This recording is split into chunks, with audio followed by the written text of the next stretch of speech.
Good evening. My name is Royce Van Tassel with the Utah Education Debate Coalition. We are pleased to begin our series of debates between candidates for the State Board of Education for the 2020 general election. This evening, we will have a debate in State Board of Education District 12 between Becky Taylor of the Constitution Party and Jim Moss with the Republican Party. Our format will have each of them give an opening statement for a minute and a half, and we will then have questions from me for the first 30 minutes of the debate.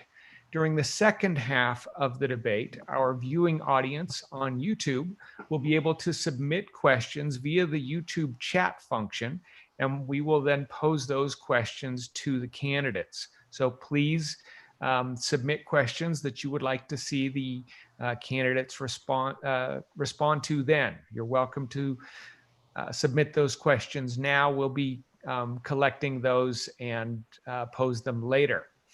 We had a little coin flip of sorts before, and Becky Taylor won that. So she will give the opening statement first at the beginning, and then followed by Jim Moss at the conclusion of this evening's debate. Becky will again give the first concluding statement, and Jim Moss will give the closing statement. Becky, please, we look forward to hearing from you. Thank you. I would like to express my appreciation for the opportunity to participate in this debate. I would also like to express to you the gratitude that I have in representing my party, the Constitution Party. We are a great party.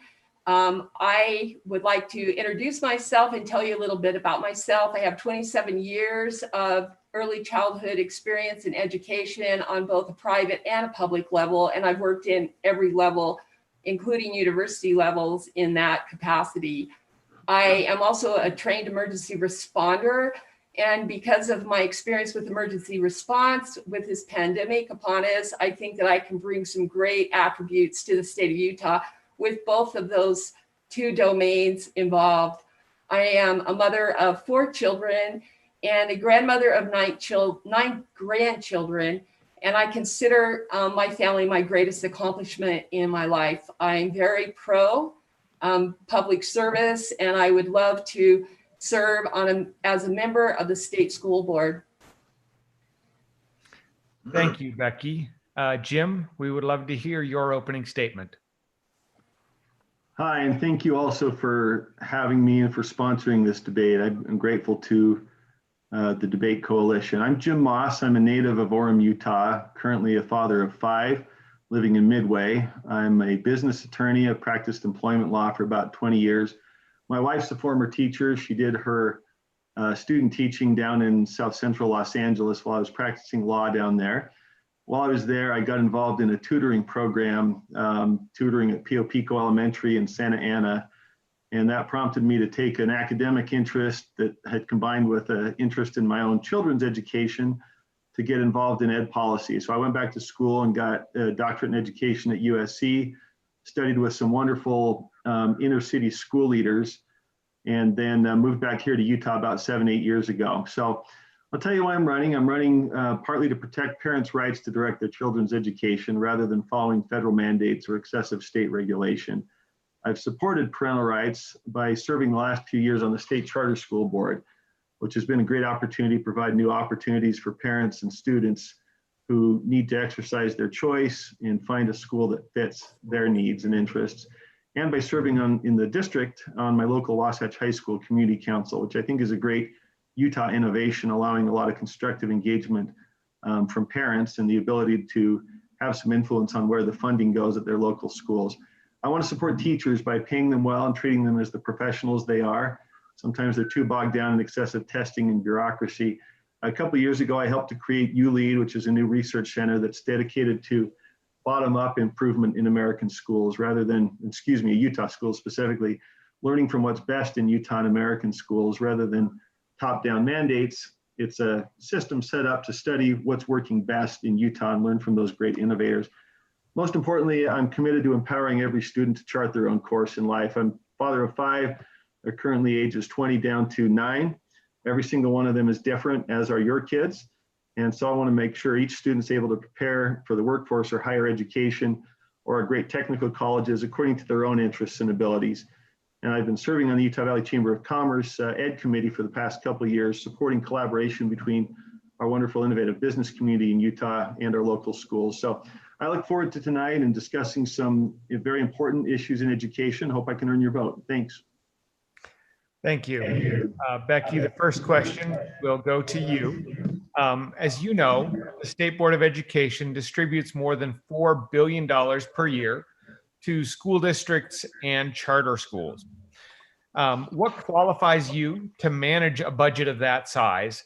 And what kinds of accountability measures should the state use to ensure school districts and charter schools use that money appropriately? Thank you. I would like to explain to you the process in which I'm going to defend this debate. Because I'm representative of a constituency and because I'm a professional researcher, I have polled my constituents, and I'm going to respond to the first part of that question with my own qualifications. The second part of that question will be responded to with research that was pulled through a sample survey by the constituents in the District 12. The first part of your question, I've managed a small business for 27 years of my life. It's sustained my family and myself. I think that I have familiarity with working with budgets. That's basically, there are many, many resources out there. The state also can provide resources to help with that process. The constituents' response as far as the accountability goes, I'll read them to you. First constituent, really? You trust educators with the most valuable resource in the world, children, but you don't trust that they can use money appropriately? That's one response. Transparency is the most important accountability measure when it comes to how taxpayers' dollars are spent. Fiscal accountability. Accountability is essential, especially when spending someone else's money. A checklist and then proof of having spent the money allocated in a reasonable manner based on school board recommendations should be followed. I believe in local control. People who are put in charge at the local level are very qualified to be in charge. There are well-educated people and they know their community. As many local people, local control is a great thing. And we do not, this is a teacher who's speaking here, we do not need to have all these accountability hoops to jump through as teachers and educators. It really feels like a slap in the face. It's also very time consuming and takes away from what matters most, the education of our students. Trust us with your money. Thank you. I will ask both of the candidates. I let each of you go a little bit longer than the time that we normally allow on your first 2 responses, but please keep to the time requirements that we have described.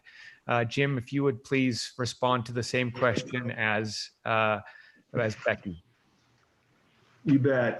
It's a lot of money and it's a lot of responsibility. My general philosophy is that we need to very carefully ensure that the purposes for which the funding is allocated are followed, but also to look for ways to push back on overly burdensome regulations and restrictions.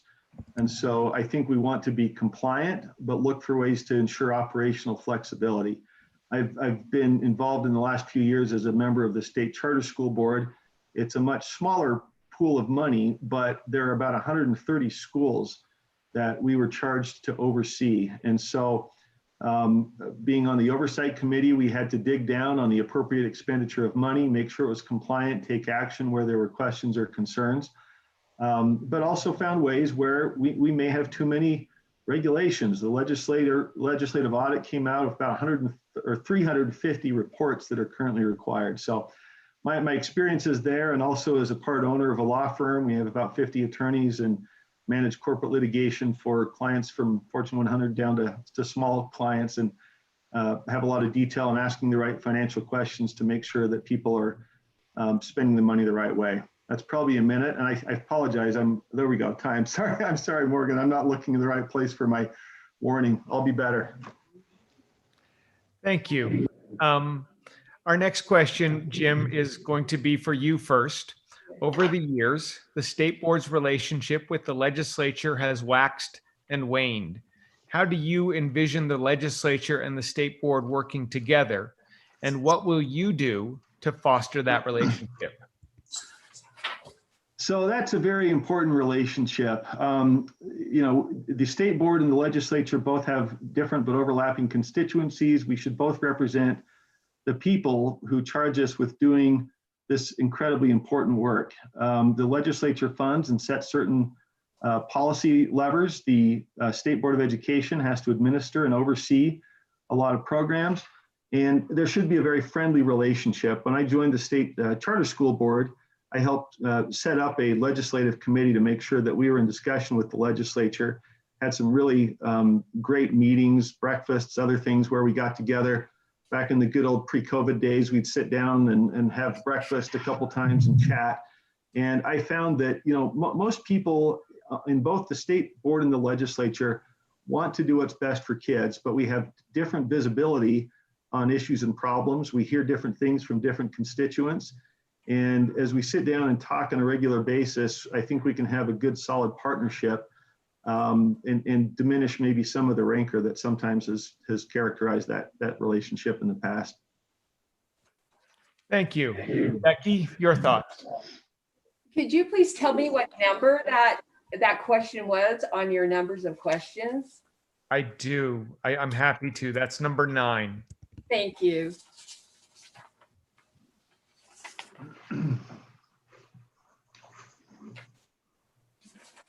The constituents have replied, you need to understand the position of lawmakers and respect that position while at the same time realizing that your role is to make sure that every child in our school succeeds. I believe that education for the purpose of understanding is critical. Legislators are exposed to lobbyists where board members are not. How much time is there set aside for the state board to meet with the legislature? And then by putting the power to decide legislation into the hands of the parents and teachers, the school board and legislature would then serve the entity instead of struggling to be the kingpin. Those were the answers. Thank you. I do want to remind our viewers that if you have questions that you would like to have the candidates respond to in the second half of the debate, they are more than welcome to ask those questions on the YouTube chat box. The next question will be for Becky Taylor first. The state board, this will be question number 3, Thank you. the state board has reformed its teacher licensing process over the past several years. Some of these reforms have met with stiff resistance from the teachers' unions and others involved in public education, while others have celebrated those reforms. What are the purposes of teacher licensing, and what role should the state board play in determining who holds a teaching license? Leave licensing up to the universities who give the diplomas to the teachers. If they earn a teaching diploma, it should be respected across the board, just as any other license in our world. Give the power back to the local districts, keep the state out of local business. Let teachers monitor themselves through their own peer review processes. Give parents and local school boards involved in teaching licensing regulations. Keep the state out of the picture. Those were their replies. Thank you. Jim, your thoughts? I've been an employment attorney counseling companies for 20 years, and I've seen how difficult it can be when you have overly burdensome regulations that stop you from getting the best people. We're in a teacher shortage period right now, and what we need to do is free up schools and districts to find the people that they judge to be qualified and competent to teach their students. And so I think the state board should play a very limited role, set a good, tight, basic requirement for licensure and leave districts to decide what kind of teachers do I need. We need to smooth that process, especially when people have been out in the business world, looking at things like computer science, where we're desperately short of qualified teachers. Got some great ones out there doing Herculean work, but we need more. And we've got a wonderful tech sector. We've got college professors. We should smooth the process whenever possible, make it very clear, and leave the judgment beyond that bare minimum to the districts themselves. Thank you. Our next question will go to some of the tension that we have seen in the system between opt-outs and accountability. Utah's opt-out laws have allowed thousands of students to not take state-mandated assessments. Parents have greater control over the tests their children take, but it also hampers the state's accountability systems. As a member of the State Board of Education, or as you hope to be a member of the State Board of Education, how do you think we should evaluate which schools are succeeding and which schools need to change? Jim, this one is for you first.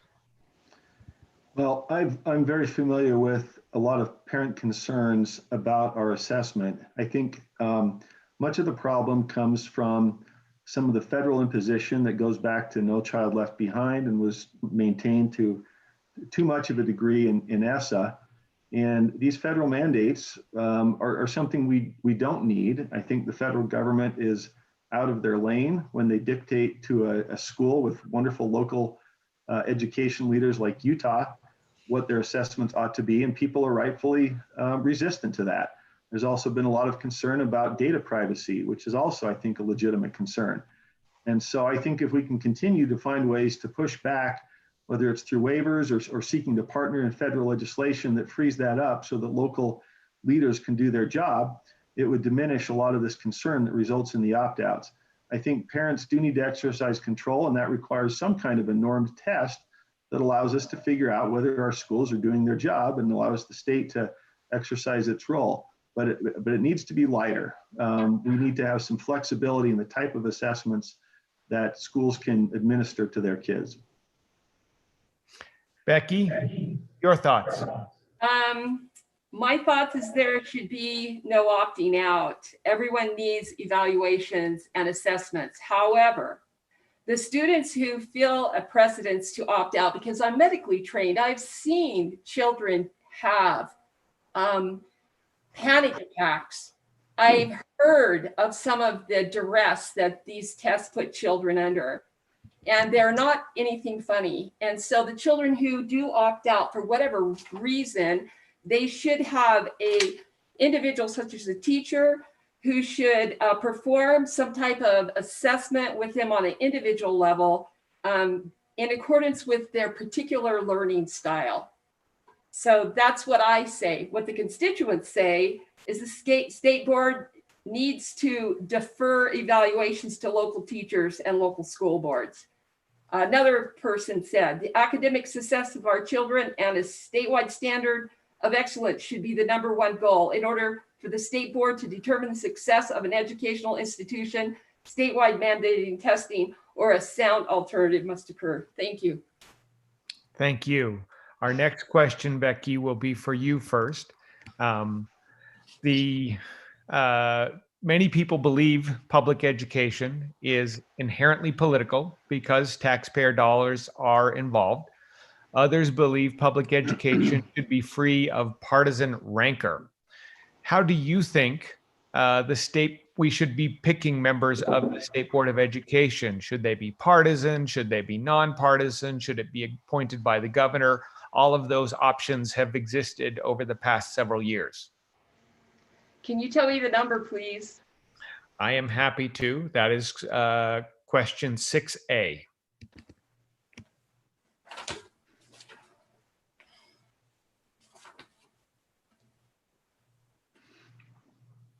One parent's response: I like the idea of debates and I like voting. Another: education does not need dictation, it needs representation. We do not need a quote king of education.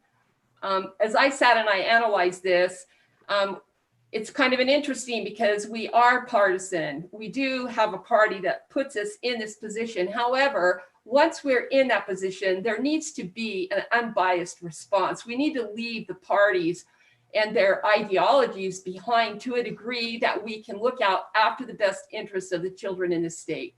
Thank you. Thank you. Jim, your thoughts?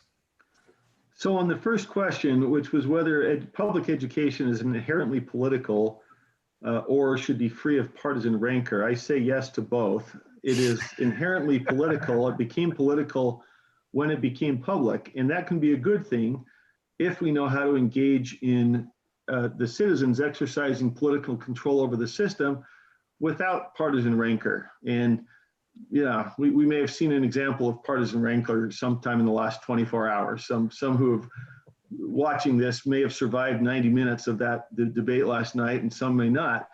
There was a time when we could sit down as friends who disagreed and argue through things and sort things out. I think we do that well in Utah. So I think the people have their right politically. I'll tell you, in terms of the selection process, I've run both in the nonpartisan primary 4 years ago and in the convention this time.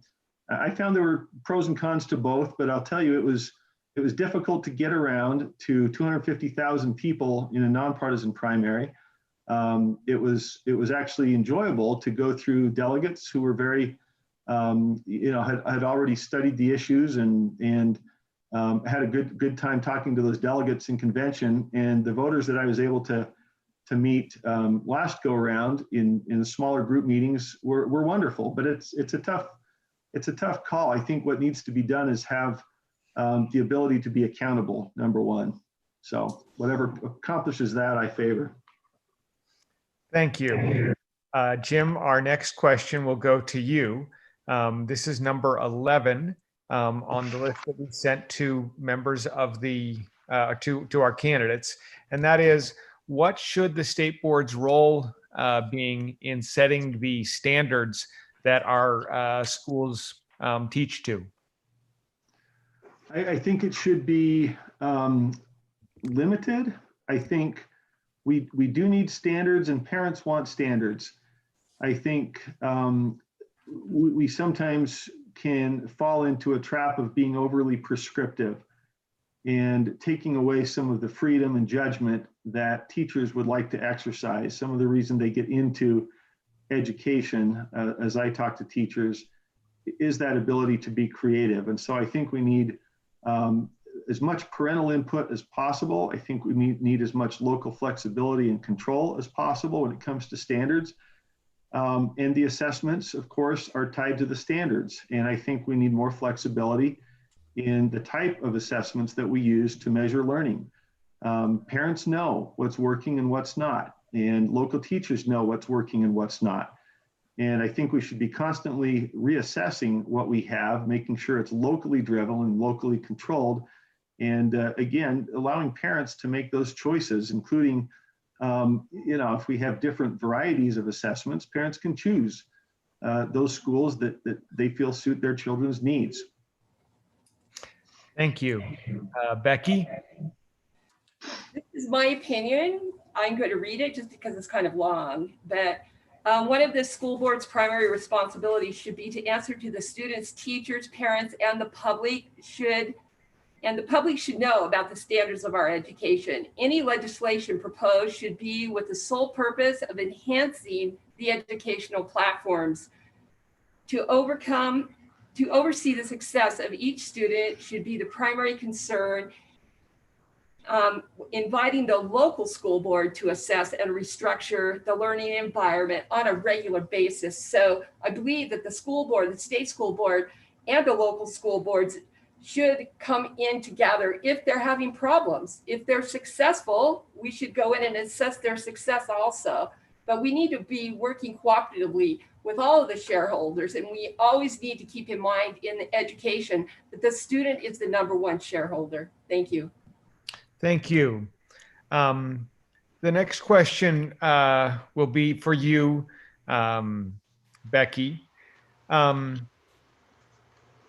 I've found over the years that working with lots of new members of the State Board of Education. They're a bit surprised by the sometimes tedious process of writing, implementing, and enforcing education rules. How do you envision yourself taking on that enormous authority? Which is question number 7. Number 7, thank you.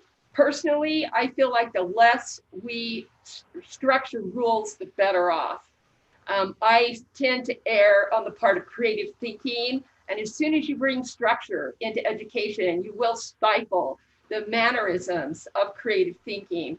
We need to make sure that we are giving people the leeway to creatively problem solve so that the children can be properly educated. Children are highly creative, and they need the leeway to make their creative processes and to develop those things. So the less rules, the better. As far as what's wrong with what's already established, it seems like we want to over legislate everything. We've altered our Constitution to the degree that people don't even know what's in the document anymore. This needs to cease. We need to turn the power back to the educators who are the true experts in the field. Thank you. Thank you. Jim, how would you approach the process of writing, enforcing, modifying the rules that make up so much of the work of the State Board of Education? Well, that work can be sometimes tedious. I've been practicing law for over 20 years. Oliver Wendell Holmes, I think, once said that if you can eat sawdust without butter, you can be a success in the law.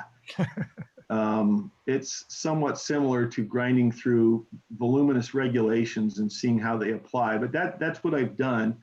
I think you do need to have the patience and kind of tenacity to dig through that, but at the same time, always be looking for ways to lessen that regulatory burden. When the legislature passes a law, we need to comply. When the feds pass a law, we need to comply. But that doesn't mean we can't be constantly pushing back in legitimate ways to loosen that up. I mentioned earlier this 350 reports that the legislative audit found. Those cannot possibly all be necessary, and it imposes a tremendous burden. So I'm ready to dive in and get to work and ensure that oversight and compliance happens, but try to do some weeding and weed out those regulations that are inhibiting innovation and service to our kids. Thank you. Jim, this next question will be for you first. And Becky, for your benefit, it will be question 1, which is, what do you believe are the 2 most important functions that the State Board of Education plays? Sorry, me first, right? Yes. Lost the script there. Well, I think there's a question of what they are and what maybe they can be. I think going back to the prior question, much of what the State Board does, I think, is an element of oversight and compliance, and perhaps not enough support and innovation and setting a vision. And, you know, again, the rules that are passed need to be followed, but we need to be looking to share and support rather than enforcing mandates. And so one of the things that I'm most proud of is helping establish the ULEAD program, which is, I referenced in my introduction, a bottom-up program where you try to look for the best in Utah schools and share it and leverage the state office's ability to reach out to ed schools for research capacity to understand what's working well. And I think that's the kind of thing that the State Board could focus on, and what I would love to focus on if I'm elected. Standards and assessment is a key element of what the State Board does. And as I mentioned earlier, I think we need to be evaluating that constantly and looking to ensure flexibility and local control on both standards and accountability. And I feel the same way about licensing, which also falls within the State Board's jurisdiction. Thank you. Becky? My opinion is that the main objective is to oversee and enforce the standard of quality education in a flexible, and I would emphasize flexible, safe, productive, and constructive environment conducive for learning, teaching, and mutual growth. The teachers and the consensus was that they're tired of being micromanaged. They are tired of the pressure they feel in their classrooms. The teachers have lost their voice. When you lose a voice in our nation, it's a great loss. Thank you. Thank you. We are now going to switch the focus of our debate from the questions that have that the Debate Coalition provided to each of you prior to the debate. And then now we'll be posing questions as posted by the audience. Again, I will remind those of us that are watching this on YouTube, if you have questions that you would like the candidates to respond to, you will be able to put that in the chat function on the YouTube, on our YouTube page. The first question we have is, how would you, Becky, invite all parents to participate in your work on the board?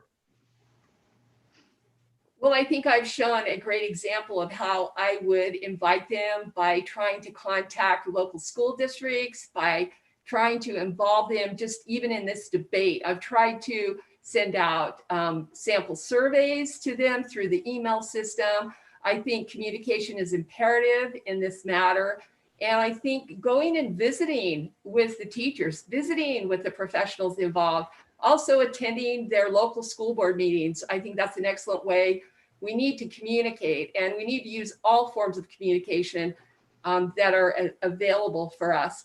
I also think observation is a really strong tool in education, and we need to use observations. We need to be constantly trying to advocate for the children's development and growth in education. Thank you.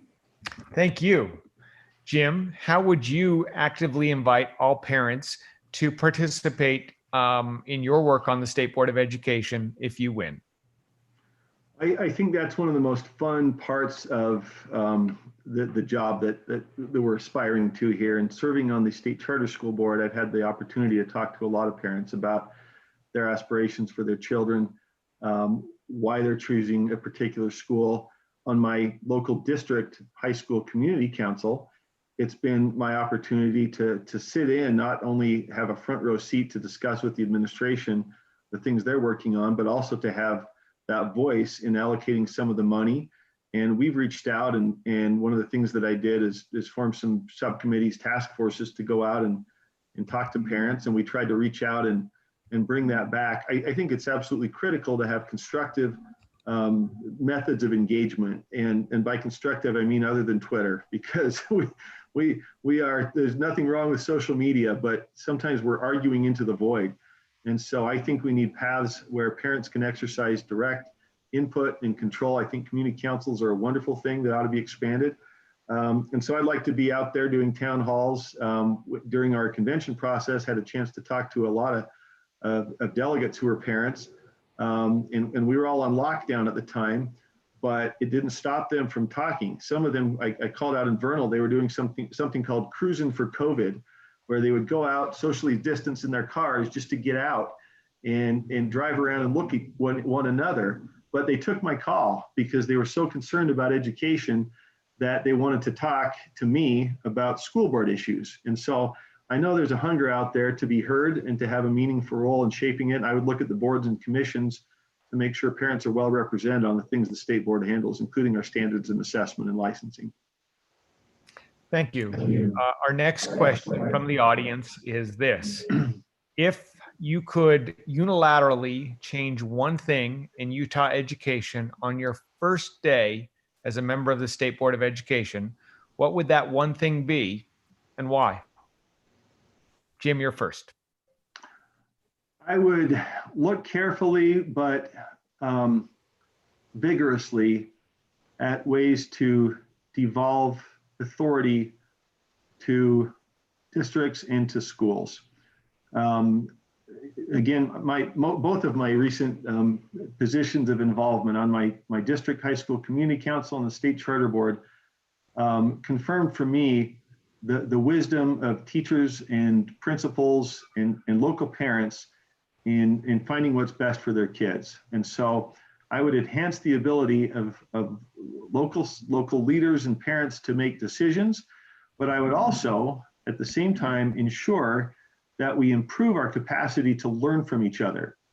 We really need to do a better job finding out and understanding what's working well in education. We have people who are superstars everywhere.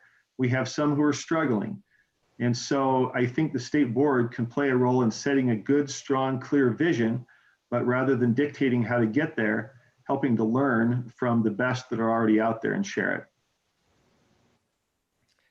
Thank you, Becky. On your first day, if you had the ability, what one thing would you change unilaterally and why? I would see that there were in every school district appointed professional teacher, quote, emergency service trained individuals who were there to help augment plans, preparations, development for circumstances such as the COVID-19 pandemic. This is greatly lacking. This is a resource in our state that is greatly lacking.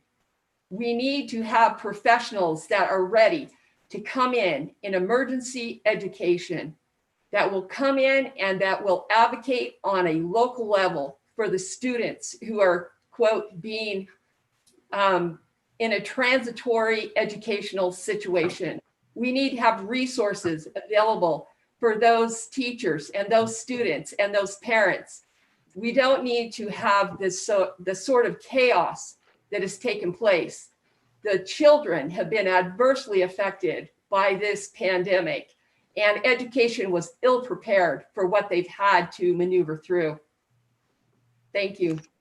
Thank you. The next question we'll have you answer first, Becky. Considering the political climate with police departments in Utah and across the country, do you think we need fewer safety resource officers in school or more? We need more.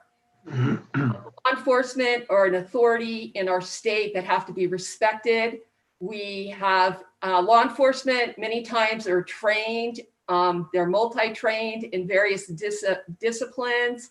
We need to have representation because our children, especially some of our teenagers and our preteens, are in a state of civil unrest.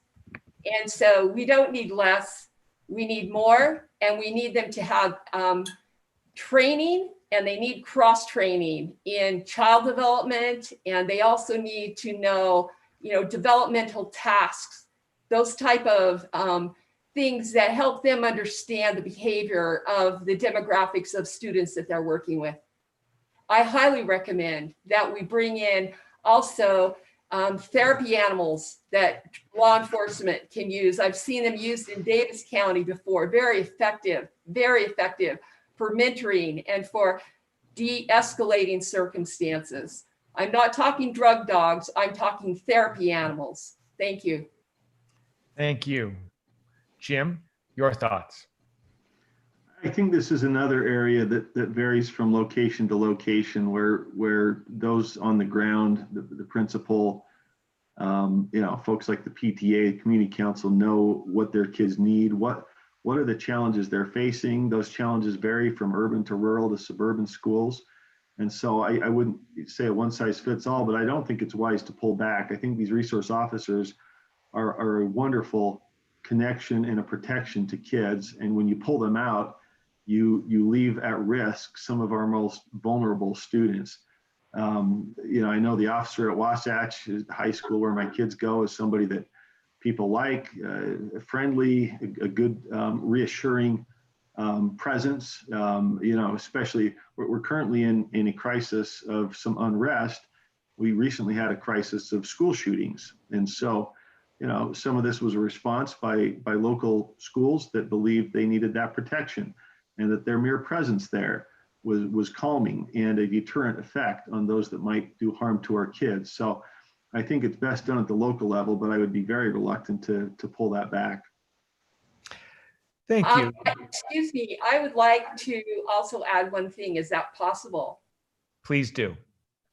I have researched the peer court systems in 3rd District Court and in the past, and I'm very impressed with the peer court systems, and I would like to see Utah use the peer court systems where a group of peers in alignment with law enforcement and other issues can also be involved in the processes of augmenting respect for law and respect for the officers. And if you know anything about peer courts, I think it's an excellent program. And it also could involve the law enforcement officers in interacting with the peers and teach some of our constitutional principles that we need to enforce and make sure that our students are familiar with. Thank you. Jim, would you like to respond? Oh, thank you. That's fine. All right. Our next question, also from the audience, give us your thoughts on online learning. Do you think it's beneficial or detrimental? And what role do you see it playing out after this pandemic? Jim, you'll go first, and then Becky will go to you. Well, we've all learned and had a crash course in the last 6 months about the varieties of what has been called online learning. There are schools that have been working in that space for a long time and developing a program that students like and that works for them, and a lot of schools that had to scramble and try to find a way to do it. And I watched a lot of Herculean effort at my own kids' schools to do remote learning.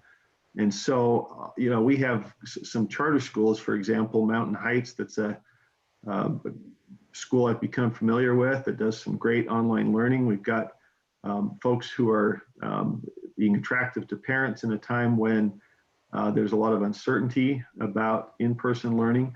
I think as we come out of this, what's important is to see what's worked and what hasn't, and to learn from this ways to use that either as a choice or as a supplement. A lot of kids, and my own kids, have chosen to go back to face-to-face learning. They really wanted the opportunity to be there face-to-face with their parents and their peers. And I think that's been wonderful. At the same time, rural kids who are out there, for example, in the Uinta Basin, need greater connections. And so we need to find what has been most successful and adopt it as we move hopefully through this COVID crisis and back to something resembling normalcy, but now with a much better idea of which tools actually worked. Thank you. Becky, what role do you think that online education should play? How effective do you think it's going to be? I feel like teachers have unique gifts and talents that are undescribed, and they have the ability to open up the neural pathways of the brains of their students in a unique and exceptional capacity. We don't recognize this with online learning. Online learning is more neurologically driven, and we do know that we can actually instigate mind control through online learning. And so those two processes are basically in conflict with each other on a continuum. And so I would also like to add a statement that one of my people that were surveyed added in accordance with this question. This is their statement: technology does not guarantee success in school. We often become so focused on keeping up with the technology-driven economy that we forget or downplay the basics of education. The schools absolutely need good working equipment, but schools do not need new computers and equipment every 2 years for the sake of keeping up with technology. A student who can read, write, problem solve, and loves learning things that should be a high priority in schools will be able to learn any new technology that comes along, even if they aren't the first ones trained on it. Thank you. Our next question, Becky, will be for you to respond to first. Utah has minimal preschool and full-day kindergarten options available. What role should public schools play in early childhood education? Wow.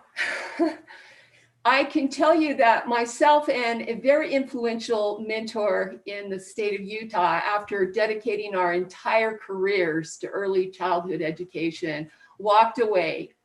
She's generations older than I, and I am obviously old, having grandchildren, 9 of them. And we have put pressure on our society for early childhood educations all of our careers, and both of us felt like we were both failures because our words aren't heard.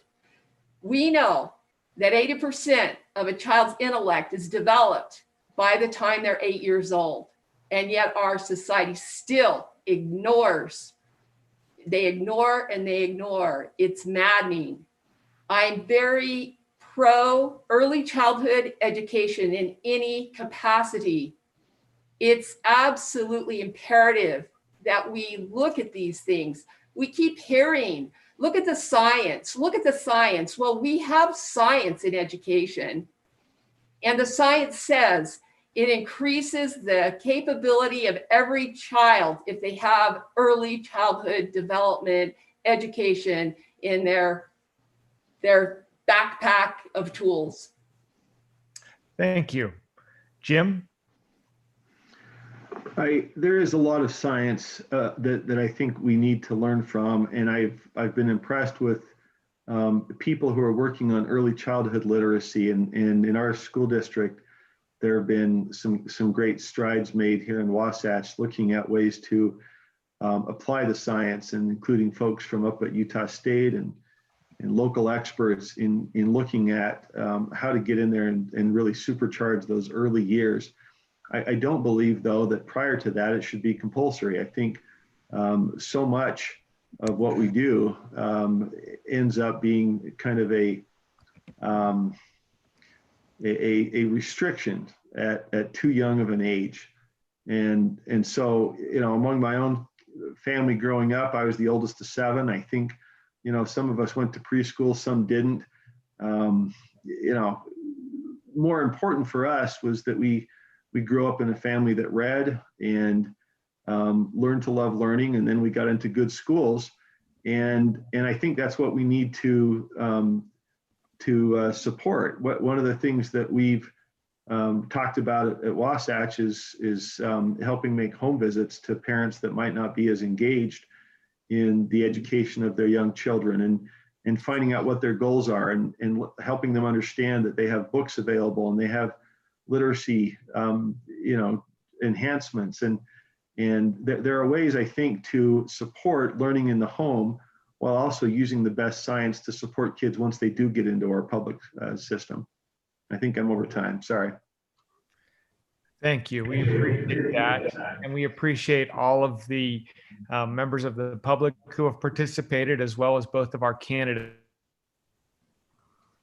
this evening. I want to, before we conclude with closing remarks from each of our fine candidates, thank the members of the Utah Education Debate Coalition, which include the United Ways of Utah, the Hinckley Institute of Politics, the Sutherland Institute, Deseret News, and the Utah Association of Public Charter Schools. We have put these debates on for several cycles and feel that it's important to provide the public and candidates a vehicle to understand one another. Education is a critical component for the success of our community, and we encourage all of the public to get to know all of the candidates in these races and cast an informed vote. We will now have closing statement from Becky Taylor, followed by the concluding closing statement by Jim Moss. There seems to be an elephant in this room. Through these questions, we have stepped around the elephant. I have approached some of the issues with my comments as I accidentally knocked the elephant, kicked him, and lost my balance as I tripped over the creature. I refer this audience to the Constitution of the United States of America. Reference also Event 201 and Dark Winter pandemic exercises. Look through these pandemic models mentioned and my website of 2020visionforeducation.com and 2020visionforeducation.blogspot.com. Analyze what is occurring in our nation and in the world. Look through these exercises with this question in mind: what rights have been violated of the American citizens, of the American children through this pandemic, and how will these violations affect our children in their future as they pursue education? Vote Becky Taylor for the Utah State School Board. Thank you. Thank you. Jim? Thank you very much. It's been a great opportunity. I'll just share a couple of quick thoughts. I met with a community council a few years back where I ran into somebody who had the same high school teacher as I had, but he explained, and I hadn't seen him for 30 years. He brought up, we were talking about our favorite teachers, and he said, you know, there was this teacher at Orem High. I was a rebel. I didn't like to go to school. I had terrible grades, but she was the one who reached out to me and said, you know, after I turned in a paper, okay, this is great, but what do you think? What do you think about this and why? And I asked who the teacher was, and he told me her name, great teacher named Cheryl Lewis. And I said, you know, that's funny because I was a nerd. I got good grades. I went along, but you know, not all of my teachers did that. And I remember her for the same reasons. When I turned in my paper that was, you know, decent explanation of whatever the subject was, she did the same thing. She stopped and said, okay, what do you think and why? That's education. And that's what I think our state board can support, is highlighting those people, supporting them, celebrating and learning from them, so that we share with each other what's working best in Utah education. And I think that, you know, we have a wide variety of kids. In District 12, we have everything from semi-suburban to approaching maybe urban and a lot of rural areas. And as we look at our population from across the spectrum, we have minority kids who have English learning challenges we need to reach out to. We have kids who are far away from centers of business and industry that need a better connection to the great things going on in Utah. And so I want to serve on this school board so that I can identify those folks in every community and find a way to support them in what they're doing to serve these kids. So thank you, and I hope I've earned your vote. Thank you. We want to again thank both of our candidates as well as the members of the Utah Education Debate Coalition. We will have 2 more debates next Tuesday and Thursday in districts 11 and 3. They will both be at 7 o'clock, as this one was. We hope that you have found this valuable, and good luck to both of you. Thank you very much.